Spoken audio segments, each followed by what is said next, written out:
मीरा पदावली शंभू सिंह मनोहर द्वारा जो संपादित है उसके पदों पर आज हम बात करते हैं। मीरा का पहला पद है, मन रे परस हरि के चरण, सुभग शीतल कमल कोमल, त्रिविध ज्वाला हरण, जे चरण प्रहलाद परसे, इंद्र पदवी धरण, जिन चरण ध्रुव अटल कीने, राखी अपन शरण, जिन चरण ब्रह्मांड भेटियो, नख सिखो श्री भरण। शब्दार्थ है सुभग यानी सुंदर, सुभग सुभग यानी सुंदर, भेटियो यानी नाप लिया। और जो अंतर कथाएं हैं जैसे ये आया है यहाँ पर, जे चरण प्रहलाद परसे यानी प्रहलाद ने जिन चरणों की पूजा अर्चना की या जिन चरणों में प्रहलाद हमेशा रहा और उसे भगवान ने किस प्रकार से राजा और इंद्र की पदवी तक दे दी, और उसके पिता जो कि भगवान में विश्वास नहीं करते थे उन्हें मृत्यु का मतलब उनको प्रहलाद के अतिशय दुखों के कारण नरसिंह अवतार लेकर प्रहलाद के पिता हिरण्यकशिपु का भगवान को वध करना पड़ा। क्योंकि उनके पाप का घड़ा भर चुका था। ये सब बातें विष्णु पुराण में मिलती है, ये सब बातें मद भागवत पुराण 10वें स्कंद में भी मिलती है। प्रहलाद की कथा हम सबको पता है, होलिका और प्रहलाद भाई बहन होते हैं, हिरण्यकशिपु उनके पिता होते हैं। और भगवान क्या करते हैं, बाद में हिरण्यकशिपु को वरदान प्राप्त है, तपस्या करके वरदान मिला था कि उनको दिन या रात कभी भी मारा नहीं जा सकता। तब न तो दिन और न रात, ऐसा कोई भी समय न था, धुंधलिका की वेला थी उस समय। और नरसिंह का अवतार लेकर जो न मनुष्य थे और न जानवर, दोनों का एक साथ मिश्रण वाला रूप था, उस रूप में भगवान ने उनका वध किया था। तो वो क्यों जरूरी हो गया था, क्योंकि हिरण्यकशिपु के प्रहलाद पर किए गए अत्याचारों की संख्या बहुत अधिक बढ़ गई थी। तो प्रहलाद जैसे भक्तों पर मीरा कहती है कि हे प्रभु आपने कृपा की है तो मेरे पर भी कृपा कीजिए। और एक और कथा है ध्रुव कथा। ध्रुव कथा भी विष्णु पुराण में चलती है। ये प्रहलाद कथा जो है वो भागवत पुराण के 10वें स्कंद में ही है, और जो ध्रुव कथा है वो विष्णु पुराण और मद भागवत पुराण के 10वें स्कंद दोनों में मिलती है।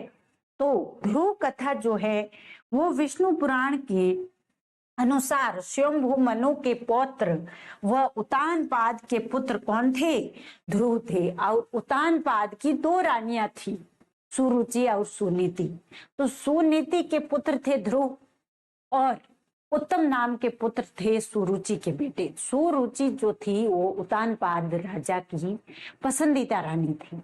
तो एक दिन क्या होता है कि उत्तम राजा की गोदी में खेल रहा होता है, तो ध्रुव भी जाकर राजा की गोदी में बैठ जाता है। तो सुरुचि को ईर्ष्या हो गई। अब पुत्र तो पुत्र है, बैठ गया तो बैठ गया, ये अगर बड़ा दिमाग रखती रानी तो कथा ही नहीं बनती। लेकिन नहीं, रानी के मन में ये ईर्ष्या हुई कि सुनीति के पुत्र को राजा ने कैसे बिठाया गोद में। तो उन्होंने क्या किया, ध्रुव को नीचे उतार दिया। और जैसे ही नीचे उतारा, ध्रुव ने जाकर अपनी माँ से पूछा कि हम दोनों पुत्र तो एक जैसे हैं, लेकिन मुझे क्यों नीचे उतारा। तब उसकी माँ ने कहा कि इनसे भी बड़ा एक परम पिता है जो परमेश्वर नाम से जाना जाता है, वो सबका कल्याण करता है। तो ध्रुव के मन में वो बात बैठ गई और उसने तपस्या वन में जाकर करना शुरू कर दिया। तब भगवान ने उसे अटल रहने का पद दिया और भगवान की भक्ति से अटल पद प्राप्त किया। और इस प्रकार से ध्रुव आज भी अटलता के उदाहरण जहां दिए जाते हैं वहां ध्रुव का नाम जरूर आता है। और विशेष के तौर पर जो चरण शब्द यहाँ पर आया है, जे चरण प्रहलाद पर से इंद्र पदवी धरण, जिन चरण ध्रुव अटल कीने राखी अपन शरण, जिन चरण ब्रह्मांड भेटियो नख सिको श्री भरण। तो चरण शब्द जहां भी आता है वहां पर सांस्कृतिक शालीनता से पूज्य के प्रति श्रद्धा से कहा जाता है कि मैं आपके चरण रज हूं, या यह आपके चरणों का प्रताप है। यानी मीरा आगे और इसी पद में कहती है कि जिन चरण प्रभु परसीलीन तरी गौतम धरण, जिन चरण काल ही नाथियो गोप लीला करण, जिन चरण धारियो गोवर्धन गर्भ मधुआ हरण, दासी मीरा लाल गिरधर अगम तरण तारण।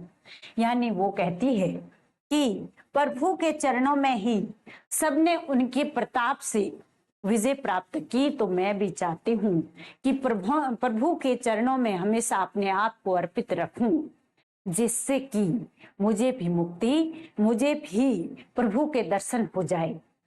जो सभी को मुक्ति देने वाले प्रभु है वो मुझे दर्शन दे दे, यही मेरी अभिलाषा है। ये कौन कहती है? मीरा कहती है। मन रे परस हरि के चरण, सुभग शीतल कमल कोमल, त्रिविध ज्वाला हरण। अर्थ क्या हुआ? मीरा कहती है कि हे मन, तू हरि के चरणों का स्पर्श कर, हमेशा हरि के चरणों में रह। यानी कि मेरा मन चाहता है कि मैं हर वक्त हरि के चरणों में रहूं, या हरि के चरणों की रज बनकर रहूं, या चरणों की धूल बनकर रहूं। तो अर्थ हो जाएगा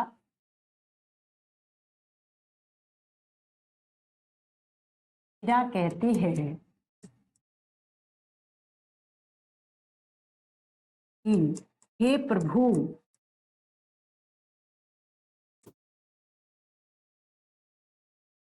मन रे परस, हे प्रभु मेरा मन तो तुम्हारे चरणों में ही लगा रहता है, चरणों में ही लगा रहता है, चरणों में ही लगा रहता है। सुभग शीतल कमल कोमल त्रिविध ज्वाला हरण। यानी जो हरि के चरण है, वे हरि के चरण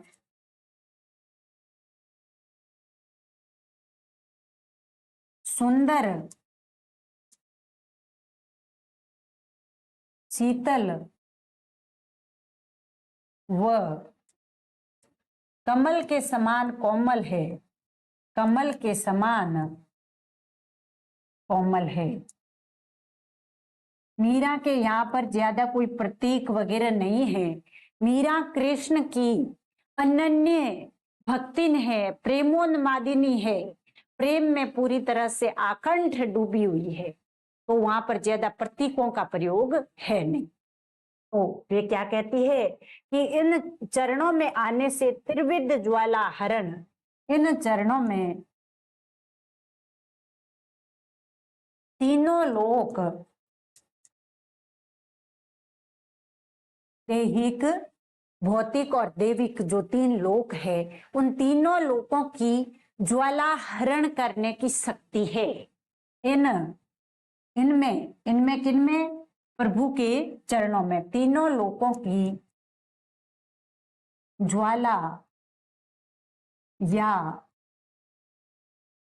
अग्नि का हरण करने की क्षमता है। पंक्ति से पंक्ति अपने को अर्थ करना है कि भाई त्रिविध ज्वाला हरण, यानी तीनों लोकों की ज्वाला या अग्नि को हरण करने की क्षमता हरि के चरणों में है। जे चरण प्रहलाद पर से इंद्र पदवी धरण। इन अंतर कथाओं पर हमने अभी भी बात की है कि कौन सी कथा किस प्रकार से जुड़ी हुई है, और हम सबको पता भी है कि कौन सी कथा का जुड़ाव किसके साथ है। तो जिन चरणों के स्पर्श से, जिन चरणों के स्पर्श से प्रहलाद को कौन सी पदवी मिली? यहां से सवाल आ सकता है कि ऐसे आ सकता है, मन रे परस हरि के चरण पद के अनुसार प्रहलाद को कौन सी पदवी मिली? तो इंद्र पदवी मिली। कौन सी पदवी मिली है? इंद्र। प्रहलाद को इंद्र पदवी मिली। और हिरण्यकशिपु वाली कथा तो हम सभी को मालूम है ही। और जिन चरण धुरो अटल कीने राखी अपन शरण, यानी प्रभु के चरणों में ही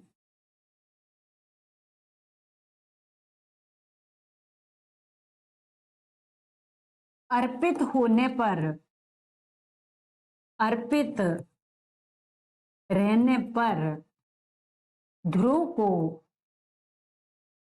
अटल पद मिला, अटल पदवी प्राप्त हुई, प्राप्त हुई, अटल पदवी प्राप्त हुई। राखी अपन शरण, यानी उन्होंने उन्हें अर्थात ध्रुव को अपनी शरण में रखकर अटल पदवी प्रदान की। फिर है जिन चरण ब्रह्मांड भेटियो नक्सिक श्री भरण, जिनके चरणों में, जिनके चरणों ने इस संपूर्ण ब्रह्मांड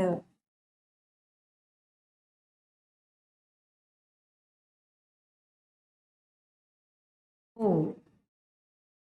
नाप लिया, यानी वामन अवतार वाली कथा, वामना अवतार के रूप में, जिनके चरणों ने इस संपूर्ण ब्रह्मांड को नाप लिया, उन श्री चरणों की नक्सिक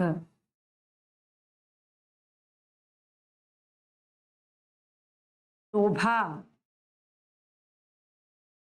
अनुपम है, अनुपम है।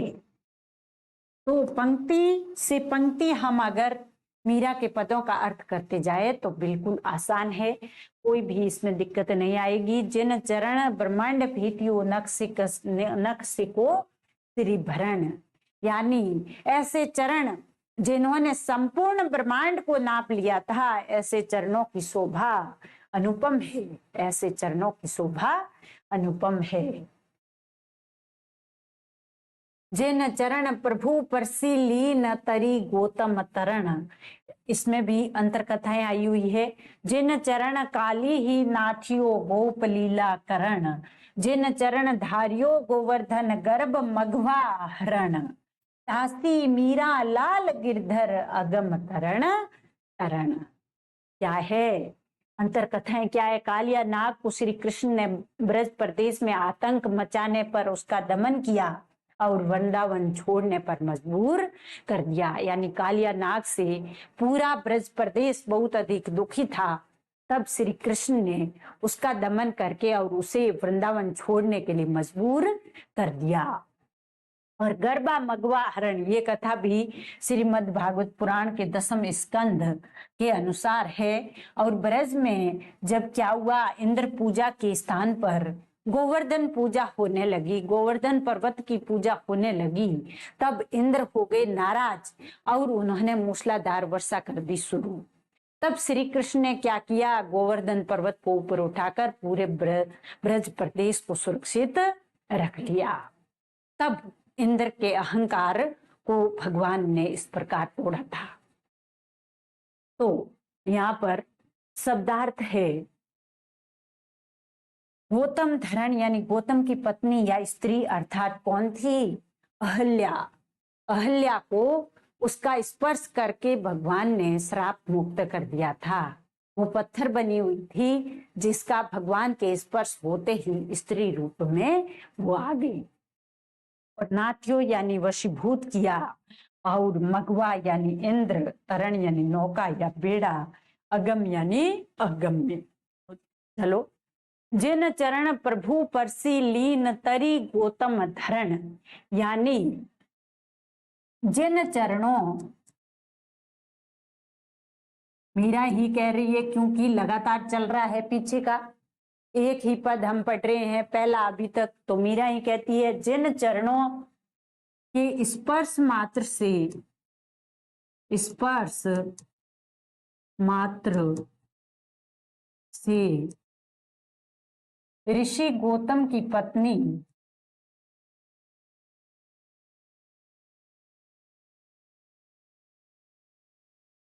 यानी स्त्री या पत्नी है यहां पर गौतम की, अहल्या का उद्धार हो गया, उद्धार हो गया। जिन चरण काली ही नाथियो गोप लीला करण, यानी जिनके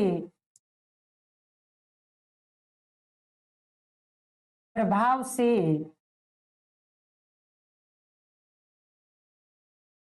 कालिया नाग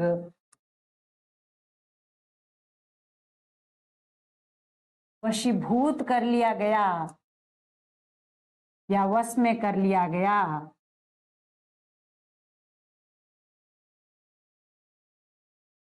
एवं गोप लीलाकरण, और जो गोपियों के साथ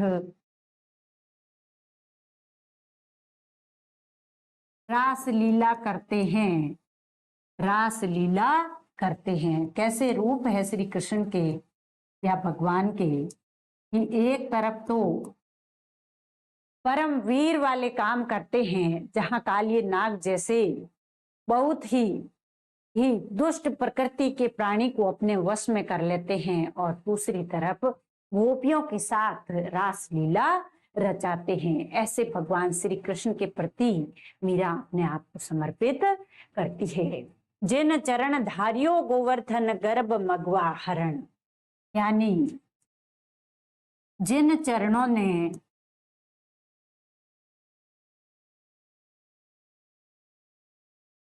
गोवर्धन पर्वत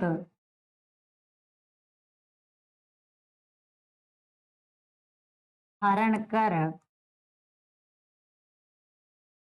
कर इंद्र के अहंकार का हरण कर लिया, उन चरणों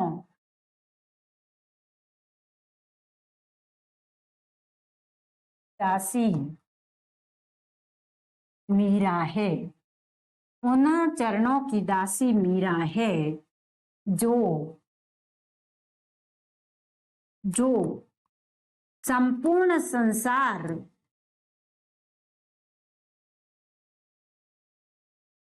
के मोक्षदायी है, मोक्षदायी श्री कृष्ण है, श्री कृष्ण या गिरिधर है, मोक्षदायी गिरधर या श्री कृष्ण है, वे ही मीरा की नाव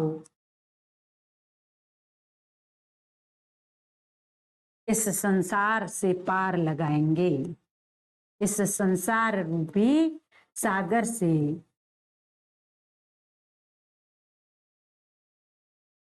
पार लगाएंगे। इसका अर्थ हुआ यहां पर क्या कहती है, दासी मीरा लाल गिरधर अगम तरण तारण, यानी संपूर्ण संसार को अगम तरण तारण, यानी संपूर्ण संसार को मोक्ष देने वाले, मुक्ति देने वाले जो श्री कृष्ण या गिरधर है, वे ही मीरा की इस भवसागर में चलने वाली नौका या मीरा के जीवन को पार लगाएंगे, अर्थात श्री कृष्ण दर्शन देते ही मीरा के जीवन का लक्ष्य पूर्ण हो जाएगा। अगला है, बसो मेरे नैनन में नंदलाल, मोहनी मूर्ति सांवरी सूरती, नैना बने विशाल, अधर सुदारस मुरली राजती, उर वैजंती माल, क्षुद्र घंटी का कटि तट शोभित, नुपुर शब्द रसाल, मीरा के प्रभु संतन सुखराई, भक्त वचल गोपाल। शब्दार्थ क्या है?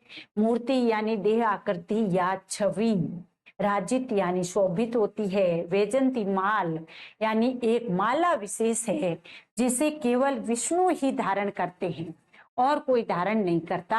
ऐसी माला जिसे केवल विष्णु भगवान ही धारण करते हैं, उस माला का नाम है वैजंती माला। और इसके लिए एक दोहा शंभु सिंह मनोहर ने दिया है, जो उन्होंने धीरज चतुर्वेदी नामक अपने गुरु जी से सुना था। वो क्या है? करी दरी अर सूकरी, सीपी कश्यप व्याल, सट सट मुक्ता तासु कर, सो वैजंती माल। तो वैजंती माल है, इसके बारे में ये दोहा धीरज चतुर्वेदी से शंभु सिंह मनोहर जी ने सुना था। तो इसका क्या अर्थ हुआ? बसो मेरे नैनन में नंदलाल, सीधी सी बात है। प्रेमोन्मादिनी मीरा कहती है,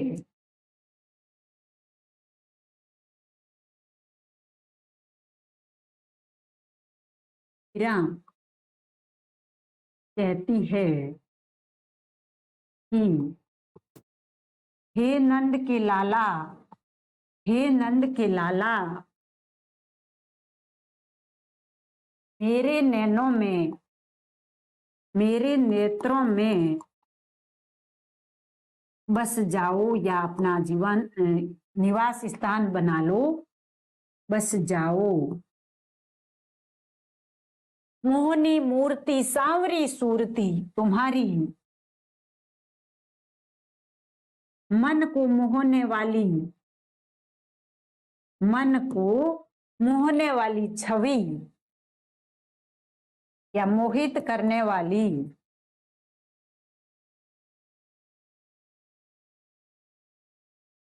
छवि एवं सांवरी सूरती, वह सांवली सलोनी सूरत, सांवली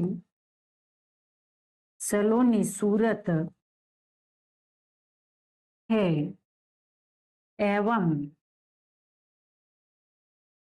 विशाल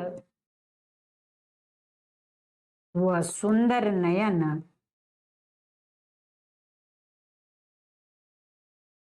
है।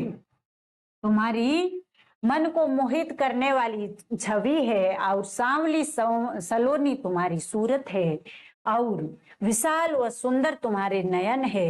अधर सुदारस मुरली राजती, अधर सुदारस मुरली राजती अर्थ क्या है कि श्री कृष्ण के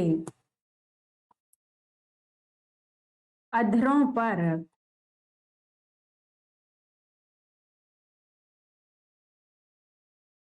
मधुर धुन वाली,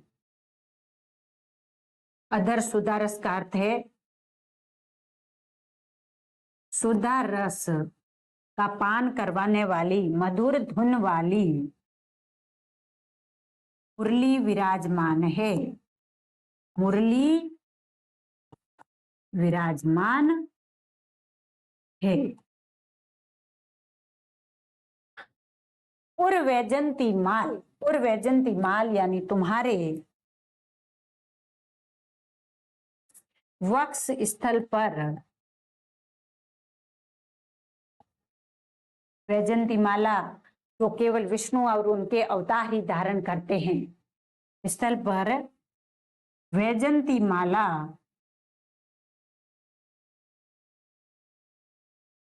शोभायमान है, शोभायमान है।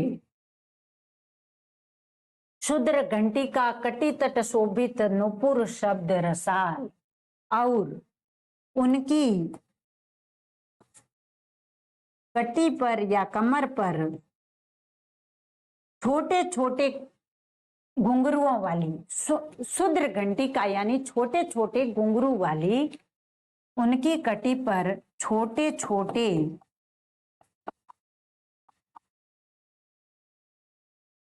घुंघरू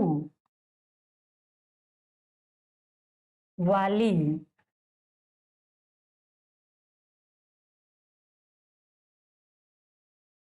कटिमाल सुशोभित है।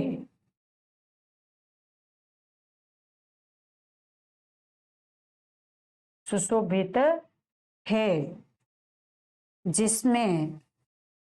जिससे निरंतर मधुर ध्वनि निकलती रहती है।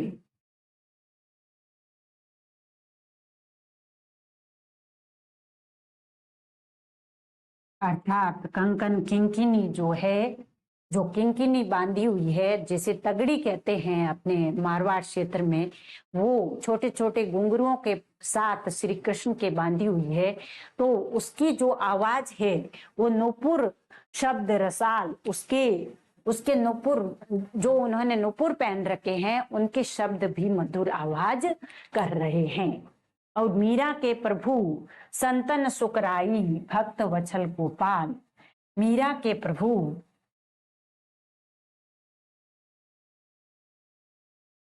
यहाँ पर नुपुर लिख देते हैं, उनके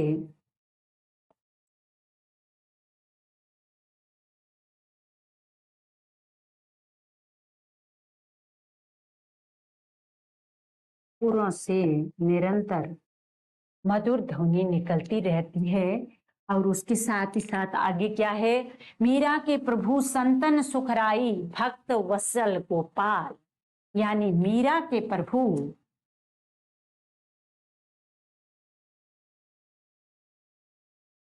संतों को सुख देने वाले हैं, संतों को सुख देने वाले वाले हैं,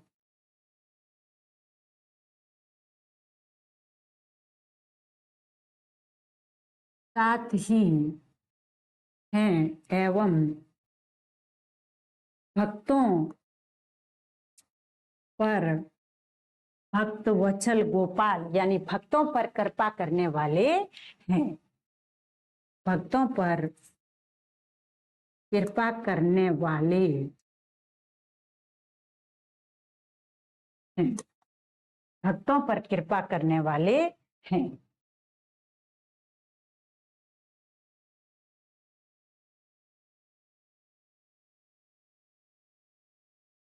अगला है, हरि मेरे जीवन प्राण आधार, और आसीरो नाहिन तुम बिन, तीनों लोक मंझार, आप बिना मोहे कुछ न सुआवे, ए निरख्यो सब संसार, मीरा कहे मैं दासी राव की, दीजियो मति विसार। बिल्कुल आसान सा सीधा सा पद है। प्राण आधार यानी जीवन का मूल या सर्वस्व, रावरी यानी आपकी, आदर सूचक शब्द। तो अर्थ है इसका, मीरा क्या कहती है कि हरि मेरे जीवन प्राण आधार, हरि जो है वे मेरे जीवन के या प्राणों के आधार है, अर्थात मेरे जीवन के मूल है, उन्हीं ही के आधार पर मैं जीती हूँ, मेरे जीने का सहारा है, मेरे लिए सब कुछ हरि है, सर्वस्व कौन है मेरे लिए, हरि है। यानी और आसीरो नाही न तुम बिन, यानी तुम्हारे बिना दूसरा कोई सहारा मेरे पास नहीं है, तीनों लोक मंझार, यानी तीनों लोकों के बीच तुम्हारे अलावा मेरा कोई आसरा या सहारा नहीं है। आप बिना मोही कुछ न सुआवे, निरख्यो सब संसार, आप बिना यानी हे प्रभु तुम्हारे बिना मुझे कुछ भी अच्छा नहीं लगता, कुछ भी नहीं सुहाता, और निरखियो सब संसार यानी इस संपूर्ण संसार को मैंने देख लिया, तुम्हारे बिना मुझे कुछ भी अच्छा नहीं लगता। मीरा कहे मैं दासी राव की दीजियो मति विसार। मीरा कहती है कि हे राव, हे प्रभु, हे मालिक, मैं तो तुम्हारी दासी हूं, तुम मुझे भूल मत जाना। बिल्कुल सीधा साधा सा मीरा अपने आराध्य श्री कृष्ण के प्रति अनन्य समर्पण दिखलाते हुए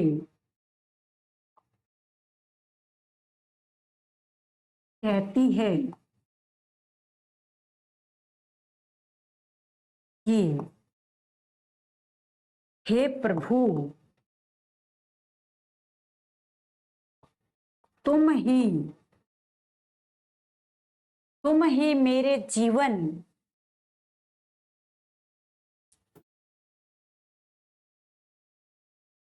के प्राण आधार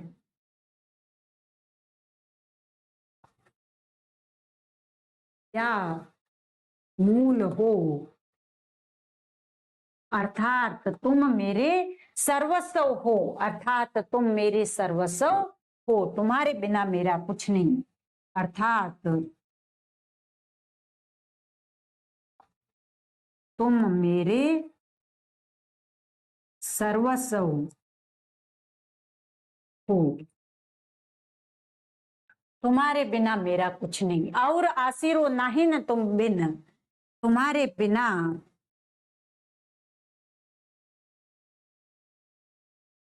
मेरा कोई सहारा नहीं, मेरा कोई सहारा नहीं है,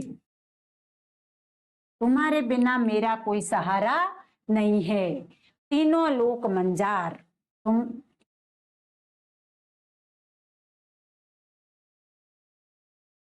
है, तीन लोक को मैंने, तीनों लोकों के बीच मैंने पता कर लिया है। अर्थात तीनों लोकों में मीरा कहती है कि श्री कृष्ण के अलावा मेरा कोई सहारा नहीं, ये दुनियादारी मेरे काम की नहीं। आप बिना मोही कछु न सुआवे, निरख्यो सब संसार। मीरा कहती है, मीरा कहती है कि आपके बिना मैंने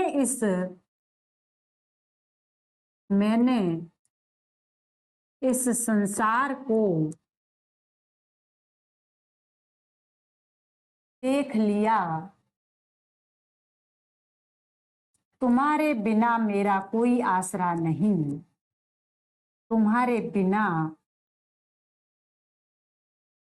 मेरा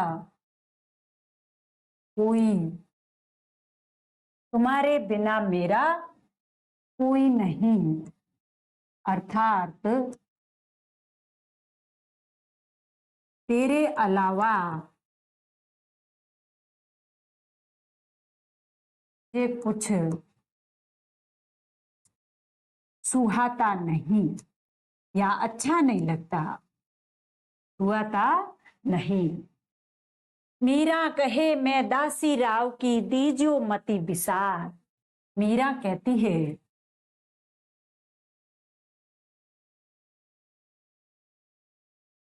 कि मैं उस स्वामी, राव यहां पर किसके लिए आया है? कृष्ण, स्वामी की दासी हूं। राव दीजियो मति पिसार, अतः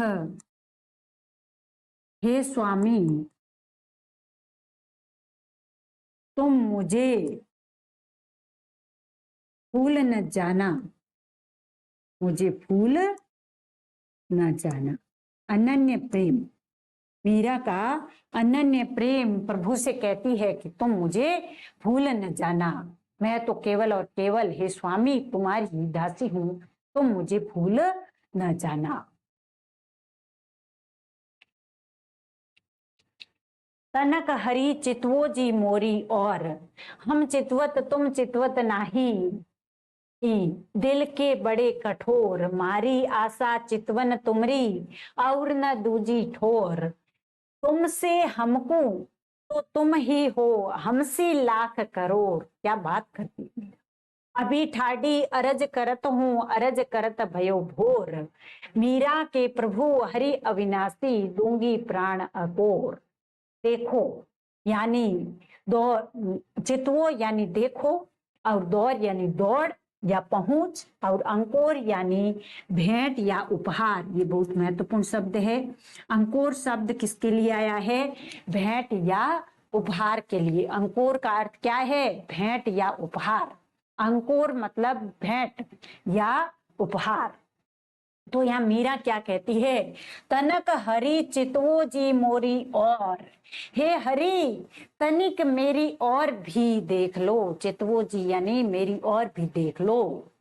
हम चितवत तुम चितवत नाही, दिल के बड़े कठोर। यानी मैं तो तुम्हारी ओर बार बार देख रही हूं, अर्थात तुम्हें बार बार स्मरण करती हूं, लेकिन तुम तो मेरी ओर एक बार भी नहीं देखते, तुम तो बिल्कुल भी नहीं देखते। मारी आशा चितवन तुमरी, और न दूजी ठोर। यानी और न दूजी डोर, यानी मेरी आशा तो केवल तुम्हारी एक चितवन के लिए ही रहती है, अर्थात तुम एक झलक मुझे देख लो तो उसके लिए ही मेरी दौड़ लगी रहती है। मेरी पहुंच तो तुम्हारे तक ही है, तुमसे आगे मेरी कोई पहुंच नहीं।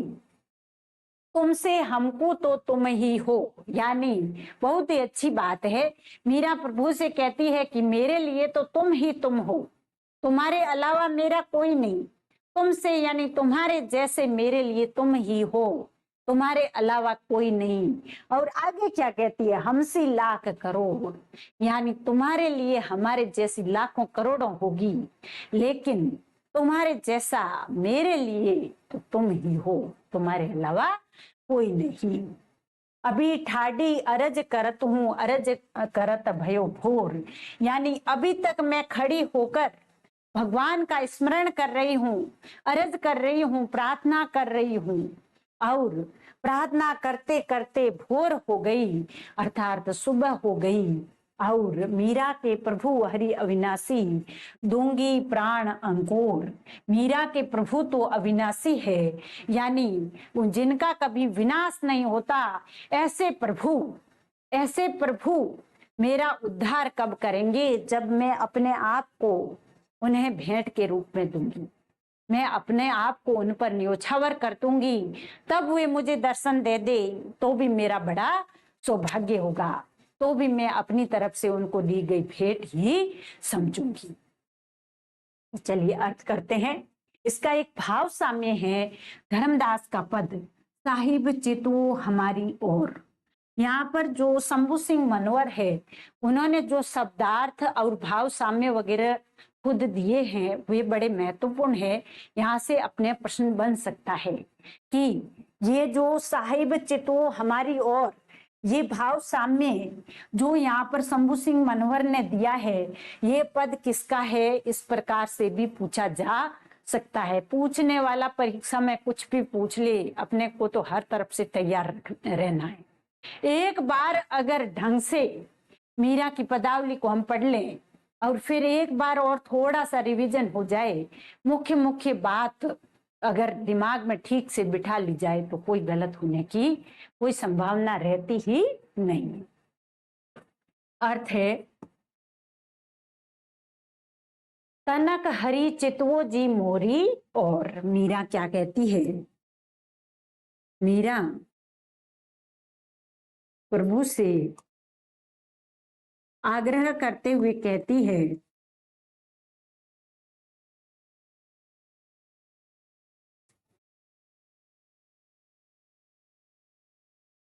हे हरि,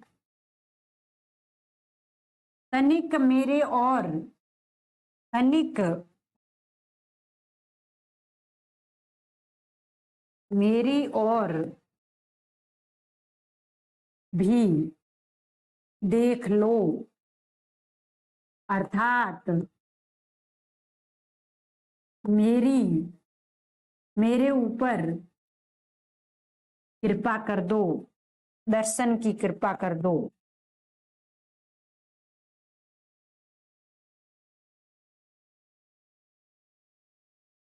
हम चितवत तुम चितवत नाही, हम चितवत यानी मैं तो बार बार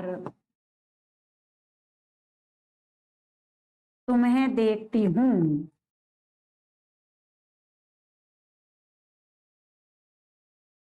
लेकिन तुम नहीं देखते या ध्यान देते।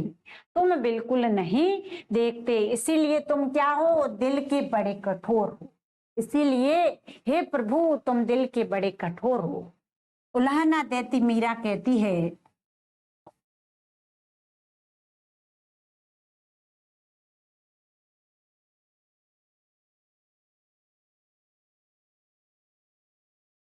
कि तुम तो दिल के बड़े कठोर हो।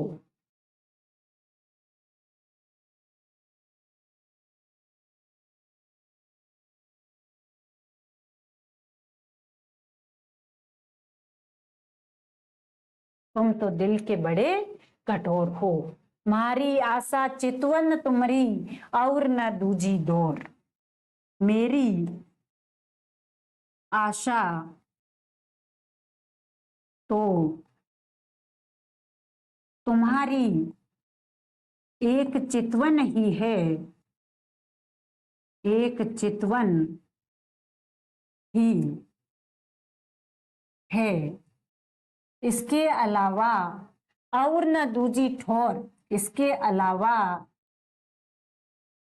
मेरे पास दूसरी कोई दौड़ नहीं या पहुंच नहीं। मेरे पास दूसरी कोई दौड़ या पहुंच नहीं है। अर्थात प्रभु से बड़ी पहुंच क्या होगी। फिर भी मीरा कहती है कि मेरी दौड़ तो हे प्रभु तेरे दरबार तक है, उससे ज्यादा बड़ी मेरे पास कोई पहुंच या दौड़ नहीं है। तुमसे हमको तो तुम ही हो। बहुत ही सुंदर। हे प्रभु मेरे लिए तो तुम्हारे जैसे तुम ही हो, तुम्हारे जैसे तुम ही हो, तुम ही हो, दूसरा कोई नहीं।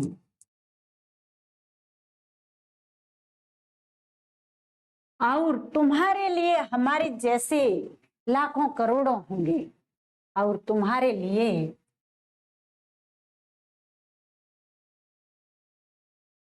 हमारे जैसे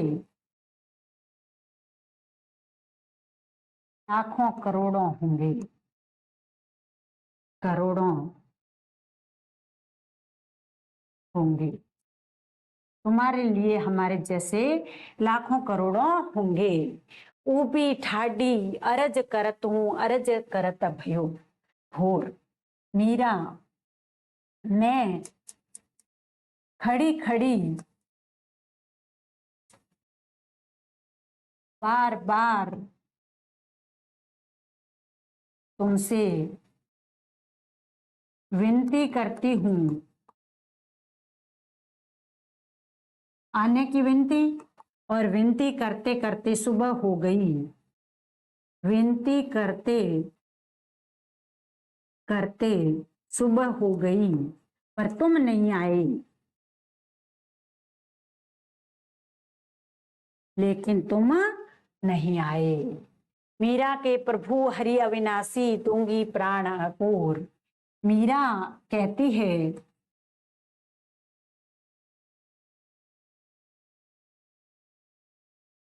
कि हे अविनाशी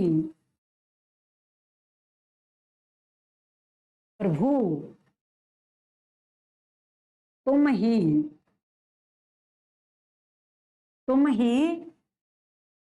मुझे सहारा दो। मैं तुम्हें अपने प्राण भेंट के रूप में दूंगी, भेंट के रूप में दूंगी। अर्थात मैं अपने प्राण जब प्रभु के लिए त्याग कर दूंगी, तब मीरा कहती है कि मुझे लगता है कि प्रभु मिलेंगे, उससे पहले मुझे प्रभु मिलने की अपेक्षा नहीं है।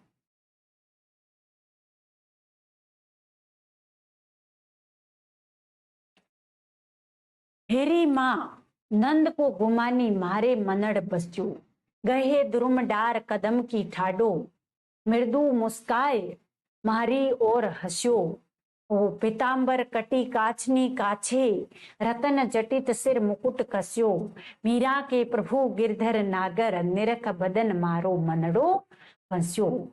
इसके जैसा का जैसा भाव सामने वाला चंद्र सखी ने लिखा है।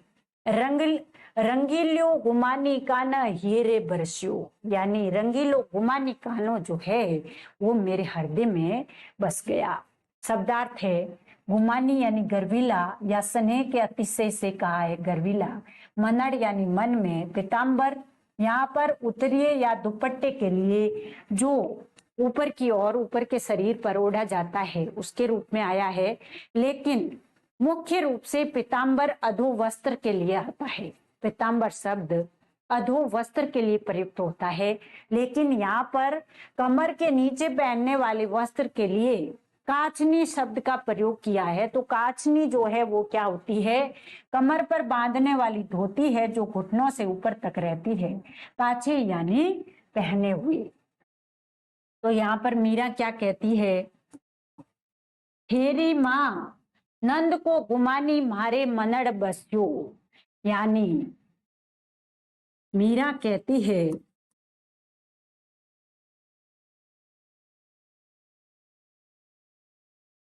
कि मेरे मन में तो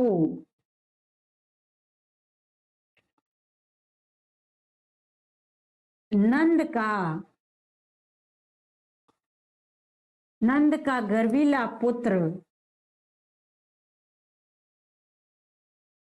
बस गया है, बस गया है। और गहे द्रुम डार कदम की ठाडो, वह कदम की डाल पकड़कर खड़ा है। मृदु मुस्काए मारे और हंसियो, धीरे धीरे मीठे मुस्कुराते हुए या मधुर मुस्कुराते हुए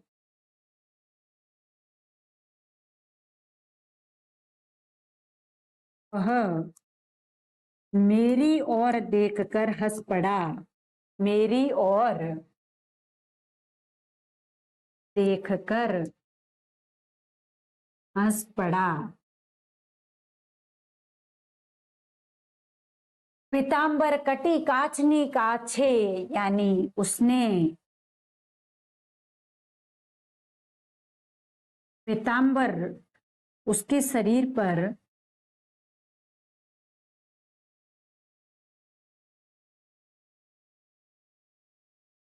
पीतांबर सुशोभित है।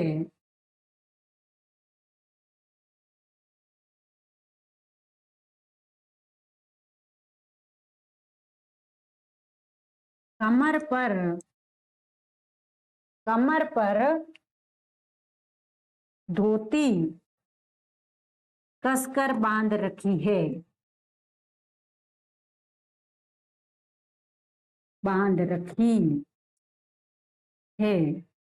और रतन जटित सिर मुकुट कस्यो, यानी रत्नों से जड़ा हुआ, मणियों से जड़ा हुआ मुकुट है वो सिर पर बांधा हुआ है।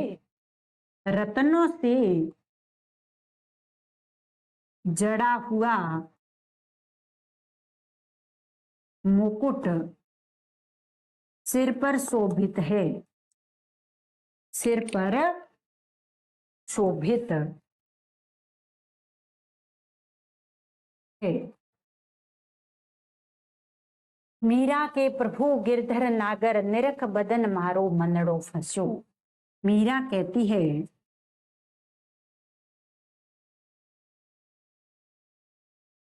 कि मेरे प्रभु गिरधर नागर है, मेरे प्रभु गिरधर नागर है। निरख बदन मारो मनड़ो फंस्यो, यानी उनके मुख को निरख कर